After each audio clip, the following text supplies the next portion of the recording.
پیارے مسلمانوں، السلام علیکم ورحمۃ اللہ وبرکاتہ۔ جب ایران کے آخری بادشاہ جس کا نام یزدگرد تھا اسے مسلمانوں کے ہاتھوں ہار ہوئی اور قتل کر دیا گیا تو اس کے بعد بہت سا قیمتی مال اور مال غنیمت جسے کہتے ہیں اور بہت سے قیدی وہاں سے مدینہ منورہ لائے گئے۔ اب اس میں وہ دستہ تھا، یعنی اس کا پرائیویٹ سمجھیں، اس کی پرائیویٹ سیکیورٹی تھی اور اس کے ساتھ ساتھ اس کے اہل خانہ کے لوگ تھے، یعنی اس کی 3 بیٹیاں بھی تھیں جو کہ ان قیدیوں میں شامل تھیں۔ بہت ہی بڑی تعداد میں یعنی وہ مال جو تھا وہ ملا جو کہ مدینہ منورہ لایا گیا مال غنیمت کے طور پر، اور پہلی دفعہ ایسا ہوا تھا، یعنی پہلے بھی آتے ہوں گے مال غنیمت لیکن اس کی تعداد کافی زیادہ تھی۔ پھر کیا ہوا کہ لوگوں نے جب دیکھا کہ قیدی بہت اچھے ہیں تو انہیں فروخت کر دیا گیا، ان کی قیمتیں لگائی گئیں اور لوگوں نے جھٹ سے انہیں خریدنا شروع کیا اور سب قیدیوں کو خرید لیا۔ اب پیچھے کیا بچا؟ اور قیدیوں کو خریدنے کے ساتھ ساتھ جو ان قیدیوں کا جو معاوضہ تھا یا جو ان کی قیمت تھی وہ بھی بیت المال میں جمع کرائی۔ اب قیدی جب بک گئے تو پیچھے صرف 3 قیدی رہ گئے جو کہ بادشاہ کی اپنی بیٹیاں تھیں۔ اب جب وقت آیا کہ بادشاہ کی بیٹیوں کو یعنی کہ فروخت کرنے کا، کیونکہ وہ بھی قیدی تھیں، تو ان کی نظریں زمین پر لگ گئیں شرمندگی سے اور آنسو ان کی آنکھوں سے جاری ہو گئے۔ اب ظاہر ہے ایک انسان کل تک تخت پر ہو اور وہ جھٹ سے ایک آدھے دن کے اندر جو ہے وہ زمین پر آ جائے، اور کہاں ملکہ یا شہزادیاں اور کہاں جو ہے وہ غلامی میں کنیز بننا۔ ان کی اس حالت کو دیکھ کر حضرت علی کرم اللہ وجہہ کو ان پر ترس آیا، کیونکہ ان کے دل میں ایک انسانیت کا ایک درد ہوتا ہے نا۔ اور اس سے پہلے ایک اور سن لیں، پیارے آقا کا فرمان سن لیں کہ یہ پرسنل افیکشن تو ہوتی ہے انسان کی، لیکن اس سے پہلے نبی پاک صلی اللہ علیہ وآلہ وسلم کا فرمان سنیں کہ پیارے آقا نے فرمایا کہ جس کا مفہوم ہے کہ جب بھی کسی قوم کے معزز لوگ تمہارے پاس آئیں تو ان پر ترس کھایا کرو، یعنی ان کے ساتھ نرمی والا معاملہ کیا کرو۔ تو اس چیز کو دیکھ کر حضرت علی کرم اللہ وجہہ نے حضرت عمر رضی اللہ تعالیٰ عنہ سے فرمایا، انہیں مشورہ دیا کہ ان کے ساتھ نرمی والا معاملہ کیا جائے، یعنی ان کے ساتھ افیکشن کی جائے۔ اب حضرت عمر رضی اللہ تعالیٰ عنہ نے پوچھا، دریافت فرمایا کہ یہ کس طرح، یعنی کہ اس کی کیا صورت ہے؟ تو آگے سے حضرت علی رضی اللہ تعالیٰ عنہ نے فرمایا کہ یہ اس طرح ہوگا کہ ایک تو ان کی قیمت زیادہ لگائیں تاکہ ہر بندہ انہیں نہ خرید سکے، اور وہ خرید سکے جو ان کی قیمت ادا کر سکتا ہو، اور اس کے پیچھے مقصد یہ تھا کہ تاکہ جو بھی انہیں خریدے وہ انہیں سکھ دے، تنگ نہ کرے، سکھی رکھے انہیں۔ اور دوسری بات یہ کہ ان سے ان کی مرضی کے مطابق جو ہے وہ ڈیلنگ کی جائے، کہ جسے یہ پسند کریں اپنے لیے، کہ ان کی رضامندی ہو کہ ہاں بھئی اس بندے کے ہاتھ مجھے فروخت کر دیا جائے یا مجھے اس کے حوالے کر دیا جائے، اسے اس کے حوالے جو ہے انہیں کیا جائے، کسی اور کو نہ دیا جائے۔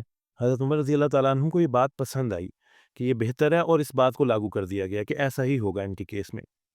پھر کیا تھا کہ ان شہزادیوں نے خود اپنے لیے پسند کیے اپنے جو ہے وہ سمجھ لیں خریدنے والے، کیونکہ انہوں نے کنیز بننا تھا۔ ایک نے حضرت عبداللہ بن عمر رضی اللہ تعالیٰ عنہ کو پسند کیا جو کہ حضرت عمر رضی اللہ تعالیٰ عنہ کے بیٹے تھے۔ دوسری نے حضرت محمد بن ابوبکر رضی اللہ تعالیٰ عنہ کو پسند کیا اور انہوں نے انہیں خریدا۔ اور تیسری جو تھیں، جو کہ ان میں حسن و جمال میں زیادہ تھیں، جس کی وجہ سے یعنی کہ انہیں عورتوں کی سردار بھی کہا جاتا تھا، انہوں نے حضرت امام حسین رضی اللہ تعالیٰ عنہ کو اپنے لیے پسند کیا۔ تو اسی طرح تینوں کو ان کے حوالے کر دیا گیا۔ پھر کچھ عرصہ گزرنے کے بعد ان تینوں نے متاثر ہو کر اپنی مرضی سے دین اسلام قبول کر لیا گیا، جس کے ساتھ یعنی کہ دین اسلام قبول کر لیا تو اس کے بعد کیا ہوا کہ ان کا درجہ بڑھ گیا، اب وہ کنیز سے نکل کر ان کی بیویاں بن گئیں۔ تو ایک بہت ہی یعنی کہ اچھی زندگی گزرنے لگی، اور انہوں نے ساتھ ساتھ اپنی ماضی کی یادوں کو یا جہالت کو بھلانے کے لیے جو حضرت امام حسین رضی اللہ تعالیٰ عنہ کے ساتھ یعنی کہ جو ان کی کنیز تھیں، ان کا نام شاہ زندہ تھا، تو انہوں نے اپنا نام اس سے بدل کر غزالہ رکھ لیا۔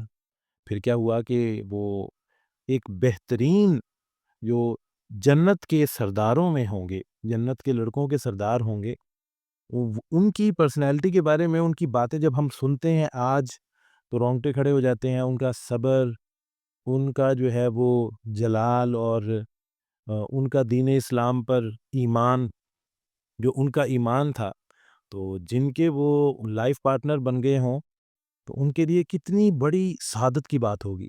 تو بہت ہی محبت اور پیار والی زندگی ان کی گزرتی رہی. پھر ایک حسرت ہوتی ہے، ظاہر ہے جب بھی کوئی شادی ہوتی ہے تو ایک حسرت ہوتی ہے کہ اللہ پاک اب اولاد بھی عطا فرما دیں. تو پھر وہی ہوا کہ اللہ کے حکم سے اللہ پاک نے انہیں ایک بیٹا بھی عطا کیا. لیکن اس میں ایک تھوڑا سا یعنی کہ ٹرننگ پوائنٹ یہ تھا کہ والدہ جو تھیں ان کے لیے یہ خوشی بہت ہی تھوڑی دیر تک رہی. وہ کیوں؟ کہ بیٹے کی پیدائش کی تھوڑی دیر بعد ہی یا بیٹے کی پیدائش کے بعد والدہ جو ہے وہ وفات پا گئیں. بہت بڑی دکھ کی بات ہے، یعنی کہ بس اللہ پاک کی مرضی ہے. اس پہ ہم یہ بھی نہیں کہہ سکتے دکھ کی بات ہے. اللہ پاک کی مرضی ہے، جب اللہ پاک چاہیں، جسے چاہیں، جب چاہیں اللہ کے حکم سے وہ اس دنیا کو چھوڑ جاتا ہے. پھر اس بیٹا، وہ جو خوش نصیب اور قیمتی بیٹا جو پیدا ہوا، ان کا نام برکت کے لیے ان کے دادا کے نام حضرت علی رضی اللہ تعالیٰ عنہ کے نام پر رکھا گیا. اور پورا نام حضرت علی بن حسین رضی اللہ تعالیٰ عنہ تھا. اور پھر ان بیٹے کی پرورش جو ہے وہ ایک کنیز کو سونپ دی گئی کہ انہوں نے اتنا پیار دیا اور اتنی محبت سے انہیں پالا کہ جیسے کسی عورت کا ایک لوتا بیٹا ہو تو وہ اسے پالتی ہے. پھر اسی طرح وہ پروان چڑھے اور بڑے ہو کر وہ انہیں ہی اپنی حقیقی ماں سمجھنے لگے. جب کوئی اتنا پیار دے تو پھر ایسے ہی ہوتا ہے. اب یہاں آپ کے لیے ایک چھوٹا سا سوال ہے میرا کہ آپ مجھے سوچ کر یہ بتائیے گا کہ حضرت امام حسین رضی اللہ تعالیٰ عنہ کے ان بیٹے کا نام کیا تھا. دیکھتے ہیں آپ لوگوں کا اس بارے میں یعنی کہ کیا جاننا ہے، یا کوشش کریں کہیں سے سرچ کریں، یا اگر نہیں بھی پتہ تو جو ذہن میں آ رہا ہے وہ لکھ دیں. پتہ چل جائے گا انشاءاللہ کہ آپ کو پتہ ہے یا نہیں. اللہ پاک ہم سب کے حامی و ناصر ہوں اور ہمیں ہدایت عطا فرما دے. آمین ثم آمین.